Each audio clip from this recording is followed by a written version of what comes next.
Greetings everyone, Jen the Curious Cloud here. Welcome to my channel. Today, I've been really slow about getting on the tags for the 7 days, 7 VRs tag that Wise put out. I did the first one like right away, and then I haven't really done any of the other ones. So I'm going to try and do at least a couple of them today. So I'm going to start with the 13 witchy questions. So the first question is, are you in or out of the broom closet? That's kind of a hard question to answer. Some people know in my life and some do not. There's not really a pattern as far as who knows and who doesn't. Some people know some things, some people know other things.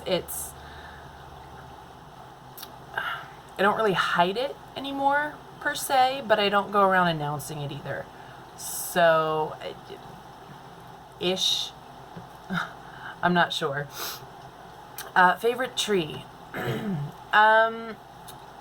Probably either hazel tree or an ash tree. Although I really, really like the evergreens up in the Pacific Northwest. Those are also beautiful. Favorite sigil or symbol? I guess it would be the triquetra. Actually, I have my friend gave me this necklace, so I've got that on. I've got, let's see if I can show you here. Got the tattoo here. I had a necklace, well, I still have the necklace, but that my grandmother actually gave me back when I joined a Unitarian church. For her, the triquetra was a symbol of the Trinity. So for her, it felt like a religious symbol she could give me that I would wear, because she knew I wouldn't wear a cross. When I joined she was so excited I joined a church, she didn't even care it was Unitarian. No, hold on one second. Sorry about that, my phone was yelling at me. So yeah, for the longest time that was what I wore, because I don't really wear a pentacle around. It's still pretty conservative around here, and I don't feel like dealing with the comments. So I guess triquetra. Full moon or new moon? Definitely full moon. If you were to become famous at something, what would it be? Excuse me. Probably for saying something really stupid in a video and it going viral. That's probably what it would be. First crystal you ever got? I have no idea. I liked to collect rocks when I was little. So every time we went to the museum, they had that big giant like bucket of rocks in the gift shop and everything, and I would always get some. I don't have a clue. I still have a few from when I was a kid. My first crystal as an adult was, I'm not actually sure about that either. It might have been a smoky quartz, but I'm not really sure.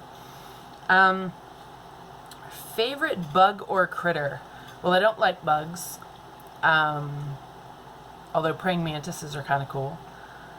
Favorite critter? Excuse me. I guess it depends on how you define critter. Any kind of fuzzy creature, I'd probably say either llama or squirrel. Both of those animals have a lot of meaning to me because of my college roommate. They were kind of inside jokes between us, and she actually passed away a few years ago. So I actually have a tattoo, which I would show you if it wouldn't turn me into a contortionist, but I got it for her, and I have a llama and a tattoo, llama and a squirrel on the tattoo. So yeah. Do you prefer Salem or New Orleans? Share your experience if you've ever been to either. Well, I've been to New Orleans.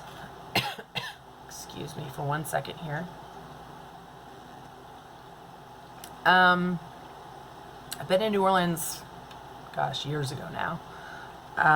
If you've never had a beignet, you need to.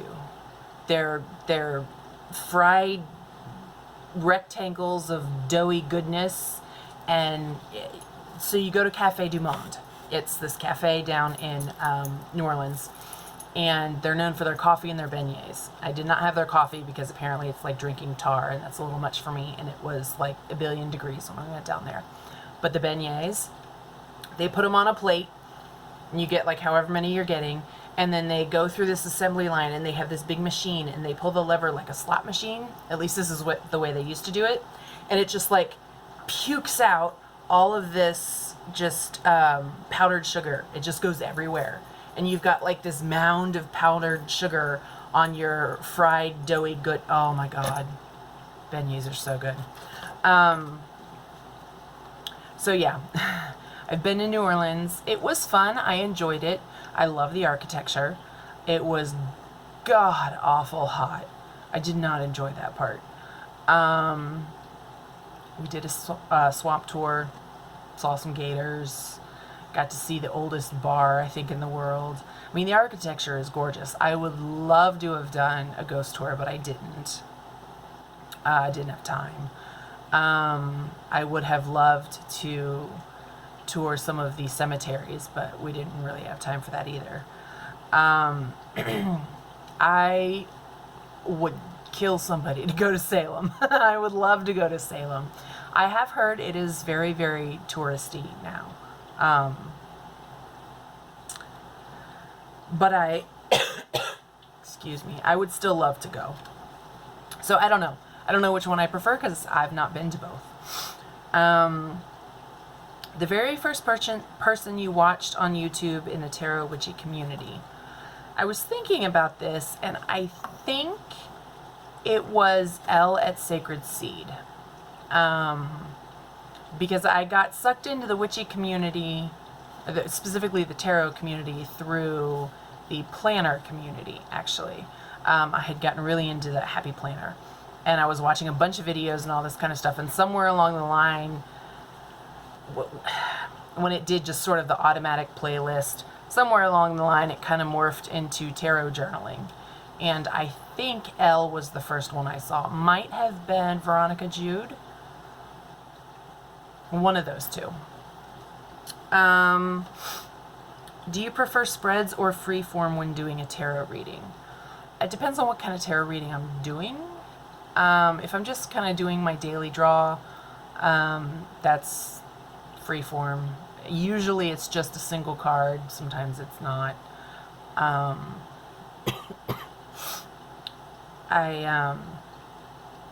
enjoy doing spreads. I don't do a lot of them. I feel like at this point in my practice, I really can't make up my own spreads just because I don't know enough about the tarot. So I kind of just sort of do whatever feels right for the moment. Do you have a ritual or routine you do before or during a tarot reading? Sometimes. It depends on how much time I have. I try to do my daily draws every morning. I have not been good about that this month. If I don't have time to do my whole thing, usually I'll just draw the cards and that's about it. But if I've got time, what I like to do is I light some incense. I've got like a spirit candle on my altar that I light. Excuse me. I really thought I wasn't going to be coughing this much. I do apologize.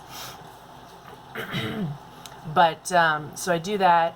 I've got a bell that was my grandmother's. She used for meditation. It's a really cool, there's like a dragon on it and everything. I usually will ring that bell just to kind of clear the air. If I've got a lot of time, I have My Boji stones on my altar, I'll do a little bit of a meditation with that first, and then do my reading. And then when I'm done, I blow out the candle, and I've got another little bell, actually, that belonged to my other grandmother, that I ring that to just kind of like clear the air. It's sort of what signifies for me, like, you know, sacred time is done. Because my sacred area, as you can tell, it's kind of like out in the middle of everything. So the bell just kind of helps me separate that. Oh, and I do journal about when I have time. I usually do. I usually at least write them down and write a quick blurb in my journal about the stuff as well. Are you a day or night person? Definitely night. Absolutely night. It's been difficult getting used to this new apartment because there are people who live above me who actually care how much noise I make. My landlady, excuse me, my landlady previously did not care. Most of the time she did not hear me. Half the time she went to bed later than I did anyway. So if I wanted to vacuum at 11:30 at night, I could. They've got a 1-year-old. So I have to be a little more careful. So sometimes, like, I'll get home from work, I'll sit around, watch some YouTube videos, maybe eat some dinner, and then I'm like, okay, time to clean. And it's like 10:30 at night, and I can't. I can't run my vacuum cleaner, and just, yeah, it's been hard getting used to. But yeah, definitely a night person. Are you left-handed, right-handed, or ambidextrous? I am very, very, very right-handed. I cannot do diddly squat with my left hand. The only thing, excuse me, the only thing I can do with my left hand, I do knit. I haven't done it in a while, but I do knit. There is a type of knitting where you kind of need both hands. I cannot do that because I can't do squat with my left hand. All I can do is just the regular stuff. And I used to play piano. I could do that. Other than that, no. Even in my work, I have a hands-on job, and I end up doing everything with my right hand for the most part. I mean, I use my left hand, but things that I should be able to do, kind of a mirror image kind of thing, I end up defaulting to my right hand. I'm very right-handed. Anyway, those are the 13 witchy questions. I apologize, I actually don't remember who did the original video for that, but I know it's part of Y's 7 Days 7 VR tag over at On the Cusp Tarot. So that's this one, and yeah, thanks for watching. Have a good day.